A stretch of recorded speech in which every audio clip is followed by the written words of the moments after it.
Olá, sou Filipa Reis, sou jornalista há 25 anos e hoje jogo eu. Desses 25 são todos no Jornal A Bola. Comecei a carreira nesta casa, por cá permaneço. Escrevi esporadicamente para a revista da faculdade que frequentei. Escrevi algumas notícias para o Jornal de Alenquer, o concelho onde eu vivia. E depois cheguei aqui ao Jornal A Bola e, passados 25 anos, cá estamos nós a ter esta conversa. Não era atleta, era adepta, primeiro de hóquei em patins, uma modalidade que a minha mãe era muito fã e via frequentemente e que eu também gostava de ver. Depois Fórmula 1, era apaixonada por Fórmula 1, via com a minha mãe todos os grandes prémios. O meu pai trabalhava na distribuição de óleos da Mobil, que era a Mobil One, era um dos principais patrocinadores da Fórmula 1. Ele contava os meandros, teve a oportunidade de ir ao Estoril, ao circuito do Estoril, quando o Senna correu cá, a primeira vitória da Ayrton Senna à chuva, o grande campeão das pistas da Fórmula 1. Era esse ambiente que eu também vivia em casa. Claro, também se falava de futebol, depois apareceu o desporto escolar.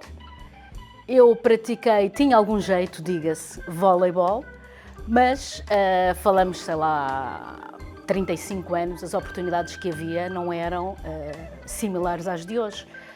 Já aqui no Jornal A Bola participei num ou dois torneios feminino e misto, também para dar uns chutes na bola, não posso dizer que tenha muito jeito, mas foi para me divertir, obviamente, e para representar o jornal.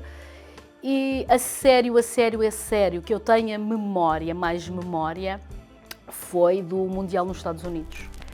Eu acordava de madrugada para ver os jogos, a minha mãe achava isso um bocadinho estranho, mas eu acordava para ver os jogos, não tínhamos Portugal, a seleção de Carlos Queiroz não conseguiu o apuramento.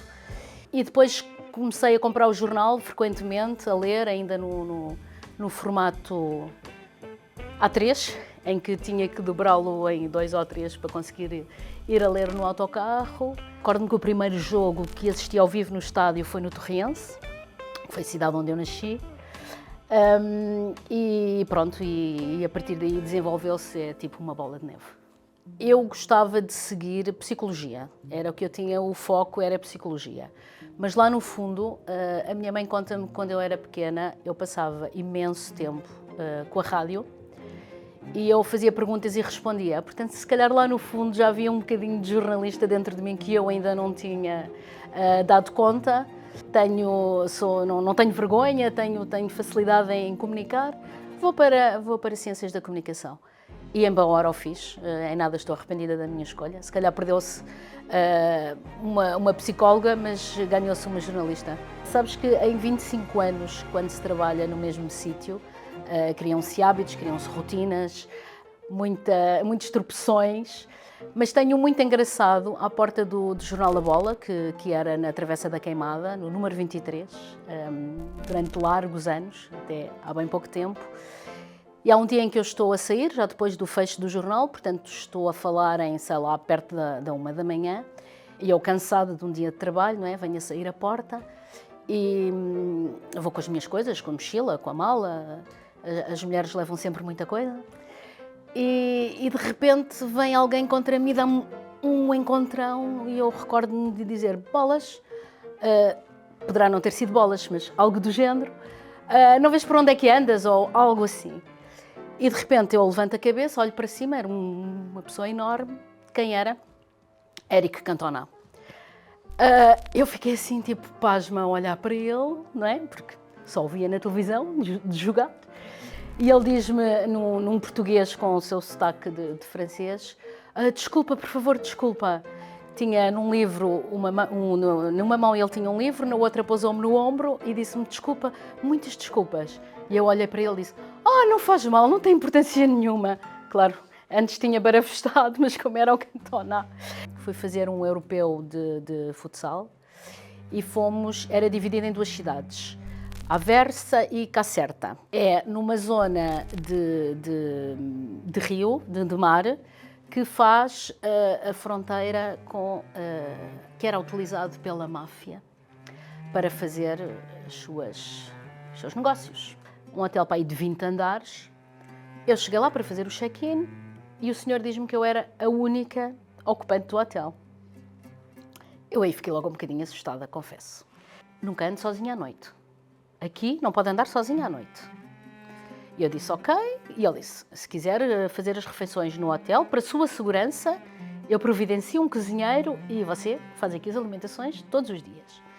Na sexta-feira chego lá, estava o hotel todo fechado, as luzes todas apagadas. Então o senhor aparece, dá-me uma descasca, a dizer que já me tinha avisado, que eu não podia andar à noite sozinha, que isto não era horas de regressar ao hotel e que ele estava a dormir.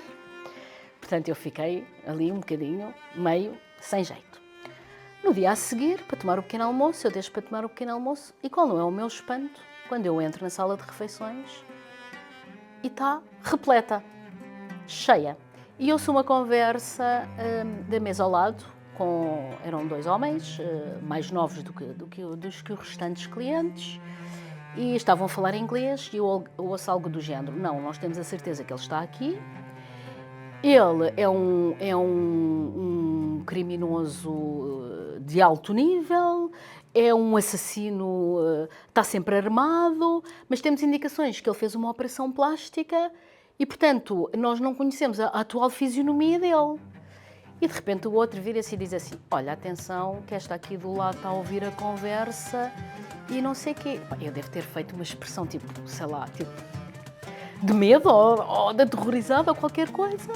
E nisto ele, ok, terminamos a conversa e vamos embora. Pronto, aquilo passou, eu fui para o jogo, nesse dia Portugal jogava, à noite regresso ao hotel. Corredores enormes para chegar até ao... Eu salvo erro, estava no 12º piso, acho que era. E eu vejo mal ao longe, eu uso óculos para ver ao longe, eu vejo mal ao longe e começo a ver uns vultos perto da minha porta do quarto. Quando eu chego a meio do corredor, quem é que eram? Os senhores de quem eu tinha ouvido esta conversa de manhã. E quando eu vou para dar um passo atrás, eles veem-me e fui até à minha porta e disse, olha, desculpe, esse é o meu quarto. E ele disse, pois, com certeza, por isso é que não estávamos a conseguir, o nosso é ao lado. E puseram a chave no quarto e entraram. Eu posei o computador, posei as coisas, desci à recepção e falei com o senhor da recepção. O tal que já me tinha avisado que eu não podia andar sozinha à noite. E ele diz-me, isso é impossível, não está ninguém no quarto ao seu lado, não está ninguém no seu piso, você é a única, não sei o que mais, porque eu lhe arranjei um quarto com uma vista, não sei o quê. E eu obriguei-o a ir comigo lá acima e o senhor abriu a porta do quarto ao lado e, de facto, estava imaculado, não tinha lá nada. Resultado, passei o resto desta viagem de serviço a olhar pelo ombro, com medo que alguma coisa não acontecesse. Mas pronto, nunca mais tive sinais dos senhores. Não sei se apanharam o tal criminoso ou não. Não sei que eu apanhei um valente susto. Eu, quando entrei no jornal A Bola, eu era uma miúda carregada de sonhos. Trazia em mim toda uma vontade de vingar num mundo maioritariamente masculino, que ainda hoje é, apesar de haver agora muito mais, um número maior de mulheres no jornalismo desportivo do que havia quando eu entrei para o jornal A Bola, há 25 anos.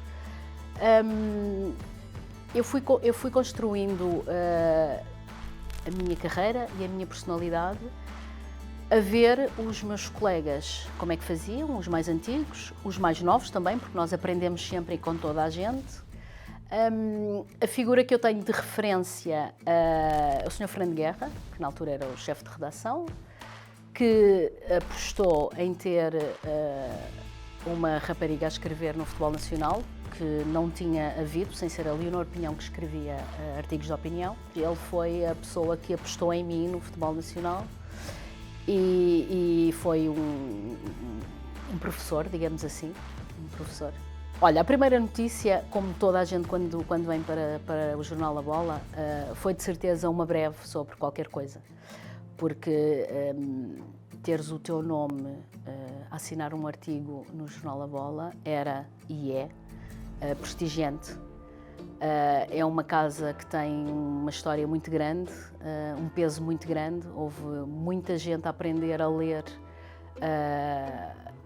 a ler e a escrever com o jornal A Bola e a responsabilidade era muito grande. Mas eu sou muito saudosista e o primeiro amor nunca se esquece. E eu, por acaso, há uma capa do jornal A Bola na antevisão de um derby em que eu e a Elsa Bicho, que é uma irmã de coração que este jornal me deu, nós emprestámos a nossa imagem para fazer precisamente isto que eu te estou a dizer, que é o primeiro amor nunca se esquece. Só ver o meu nome escrito no jornal A Bola já é um sonho, porque eu sempre fui leitora do jornal A Bola, era o meu jornal de eleição, consegui vir trabalhar para cá e eu acho que esse foi o sonho realizado. Depois, o que é que eu conquistei mais? Conquistei o respeito, que não é fácil, conquistei a minha credibilidade, conquistei fontes, conquistei liberdade para escrever e para fazer o que quisesse. Viajei muito, de norte a sul do país, ilhas. Claro que nem tudo é um mar de rosas, porque a vida pessoal também fica um bocadinho para trás, não se pode dizer que não. Construir uma carreira sólida, sendo mulher no mundo de homens, sempre senti que tinha que provar em dobro em relação aos meus colegas homens.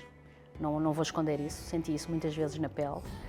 E outras coisas foram ficando para trás, como os aniversários da mãe, do pai, da irmã, dos familiares mais próximos. Se calhar não estive tantas vezes presente como gostava. Os dias de Natal, os dias de Ano Novo, mas isso faz parte da nossa profissão. A maternidade também ficou um bocadinho para trás, já fui mãe tarde. A minha Francisca nasceu há 6 anos, mas acho que tudo aconteceu na altura certa, que tinha que acontecer. Estou orgulhosa pelo meu percurso no jornal A Bola e acho que profissionalmente sou muito realizada, não haja dúvidas, e o sonho de escrever no jornal A Bola concretizou-se. Olha, o que é que eu hoje diria à Filipa de há 25 anos? Dir-lhe-ia que quando ela ouviu pela primeira vez, e das outras, porque não foi só uma, que as mulheres deviam estar em casa ou na cozinha, ou que as santas não se faziam sozinhas, ou que devia estar a cozer meias, ou que a bola era quadrada, para ignorar, para não ter ficado incomodada ou sentir-se diminuída, porque, ao fim e ao cabo,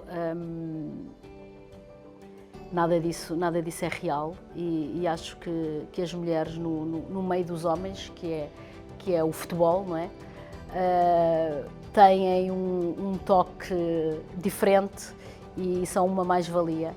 Dir-lhe que ela não devia ter ficado incomodada por isso e que se calhar até devia ter dito alguma coisa, devia ter respondido, não devia ter ficado cabisbaixa. E que tem tido um bom percurso e que conseguiu arranjar uma carapaça à prova dessas bocas foleiras que por vezes ainda proliferam aí por esses estádios e por essas bancadas fora, infelizmente. Eu sou a Filipa Reis e hoje, em A Bola, joguei eu.